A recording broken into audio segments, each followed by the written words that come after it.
জাতীয় নির্বাচনের দিনে গণভোট আয়োজনের পক্ষে মত দিয়েছেন বিএনপির মহাসচিব মির্জা ফখরুল ইসলাম আলমগীর। আর দলটির সিনিয়র যুগ্ম মহাসচিব রুহুল কবির রিজভী বলেন, সংসদ নির্বাচনের আগে গণভোট হলে বিশৃঙ্খলা হতে পারে। দাঁড়িপাল্লায় ভোট চেয়ে মানুষের সঙ্গে প্রতারণা করা হচ্ছে বলে অভিযোগ করেন তিনি। আলাদা অনুষ্ঠানে এসব কথা বলেন তারা। তানজিদ ভুঁইয়ার প্রতিবেদন।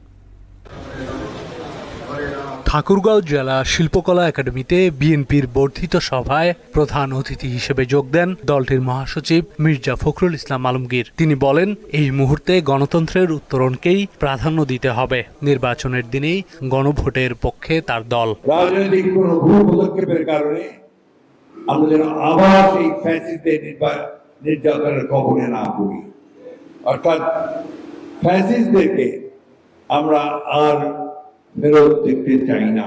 পবিত্র কুরআন শরীফের অবমাননা এবং বিশ্বনবীকে নিয়ে কটূক্তির প্রতিবাদে আলোচনা সভার আয়োজন করে জাতীয়তাবাদী উলামা দল। ফ্যাসিস্ট সরকারের জুলুম নির্যাতনের কথা তুলে ধরে ফেব্রুয়ারিতেই জাতীয় নির্বাচন দেওয়ার আহ্বান জানান সংগঠনটির নেতারা। বলেন, দেরি হলে ফ্যাসিজমের উত্থান ঘটতে পারে। ঐক্য গড়ে তুলে এদেশ থেকে বিতাড়িত করি ওদের, ভবিষ্যতে এই ধরনের অত্যন্ত বড় কথা বলার দৃষ্টতা না দেখাতে পারে।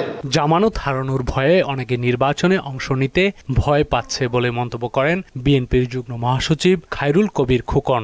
একটি দফা রাষ্ট্র সংস্কারের কথা তারা না বলে তারা অন্য কথা বলে তারা নির্বাচন করতে চায়, কারণ তারা জানে তাদের জামানত থাকবে না, তারা নিশ্চিত পরাজয় পরিণত হবে, তাই তারা নির্বাচন করতে চায় না।